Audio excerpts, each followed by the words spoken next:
A boy fell into a bear's cave. 20 years later, he revealed the shocking truth. The late autumn sun dipped low behind the jagged peaks of the Sierra Nevada, painting the sky in bruised shades of purple and orange. 12-year-old Daniel Whitmore didn't notice the beauty around him. His heart pounded too fast, his steps too quick. He had wandered farther than his parents ever allowed, chasing the thrill of adventure in the high country. Daniel was wiry, fearless, and stubborn. His father often warned him, "The mountains don't forgive mistakes, son." But warnings had never meant much to a boy who craved discovery. That afternoon, while his family camped near a forest trail, he spotted a narrow ridge leading to a higher bluff. Curiosity tugged at him stronger than caution. The climb was steep, rocks slick from the morning frost. He moved carefully at first, gripping roots and ledges, but the higher he went, the more reckless his steps became. The wind grew sharper, whistling through the pines below. Then, with one careless shift of his foot, the earth betrayed him. Daniel's sneaker slipped on loose gravel. His body lurched forward.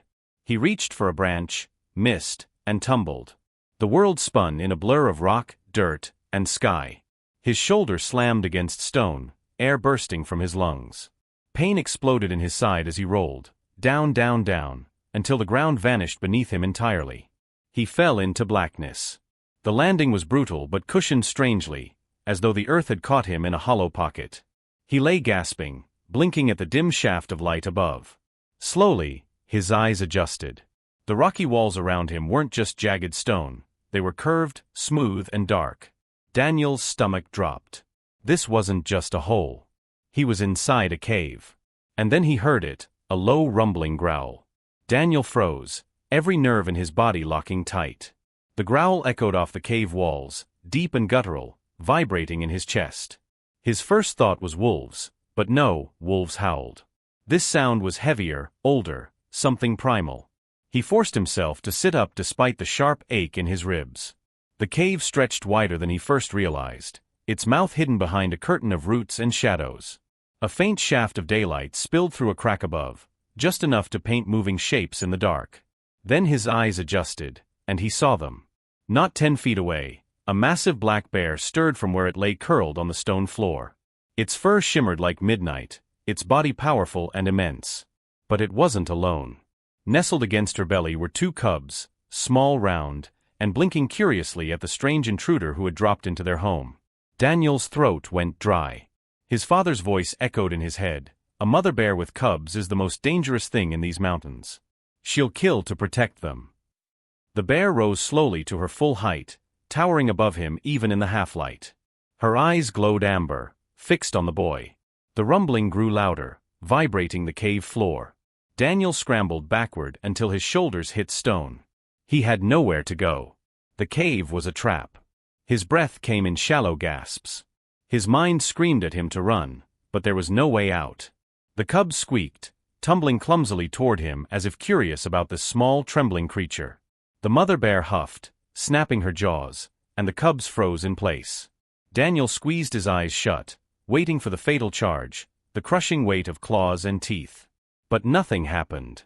Instead, the great bear lowered her head, sniffed the air, and let out a sound that wasn't quite a growl, more like a warning, but not directed at him. She turned her massive body, planting herself between Daniel and the deeper darkness of the cave, as though shielding both him and her cubs from something unseen. Daniel's fear twisted into confusion. The bear wasn't attacking. She was protecting. For the first hour, Daniel barely moved. He sat pressed against the cold wall, knees tucked to his chest, watching the great bear like a prisoner studying his jailer. Every time the cubs tottered too close, his body tensed, expecting the mother to attack. But instead of lunging, she gave low grunts, nudging them back while keeping a wary eye on him. The minutes bled into hours. His stomach twisted with hunger, and his throat burned for water. He couldn't survive long down here. But as the sun shifted outside, streaks of light revealed more of the cave. A small trickle of water ran along one wall, feeding a shallow pool. The cubs drank from it.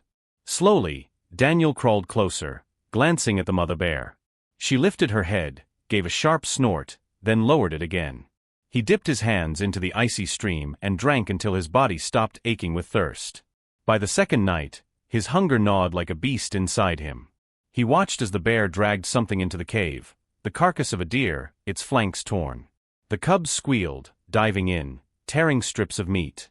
Daniel gagged at first, the sight and smell overwhelming. But desperation broke down disgust.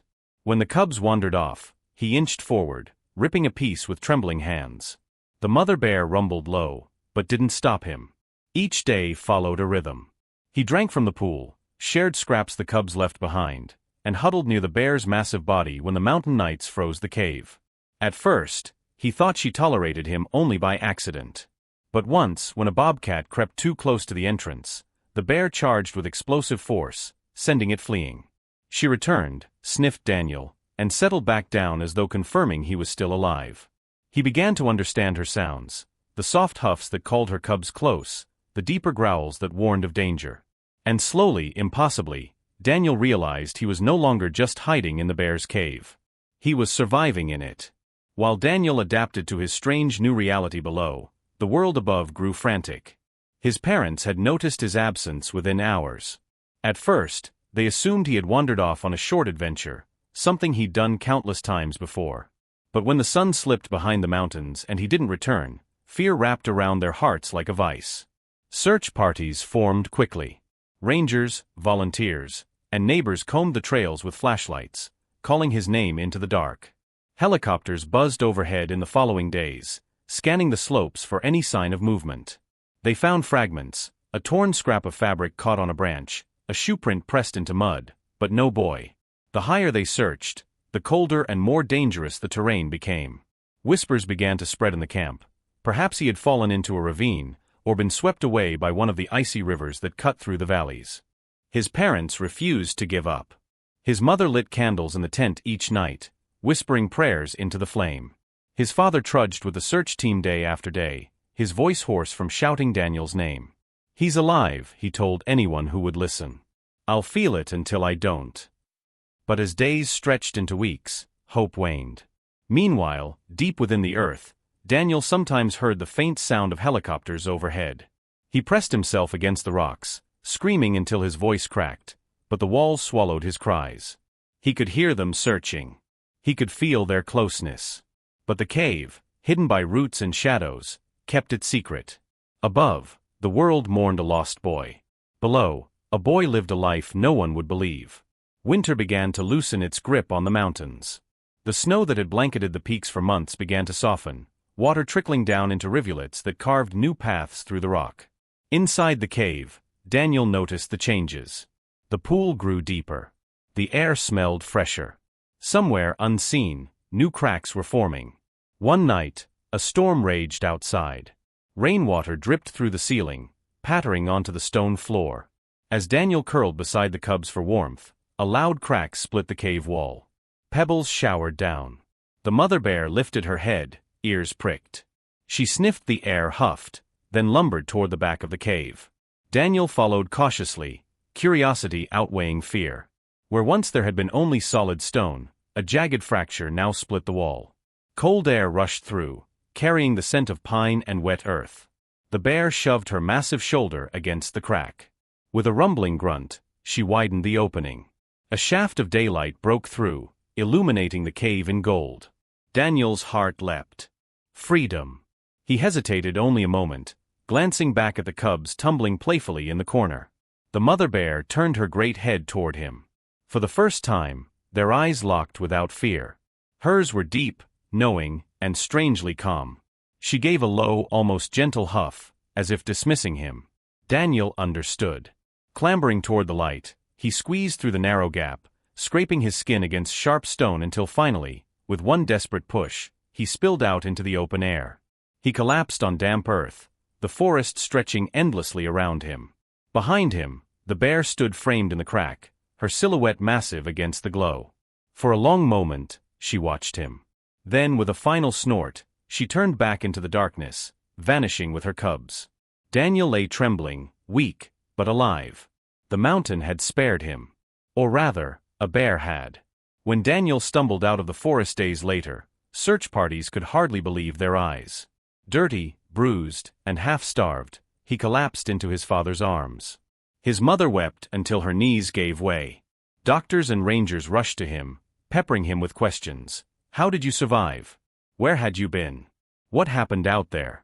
Daniel tried to explain, but the words came out broken, unbelievable.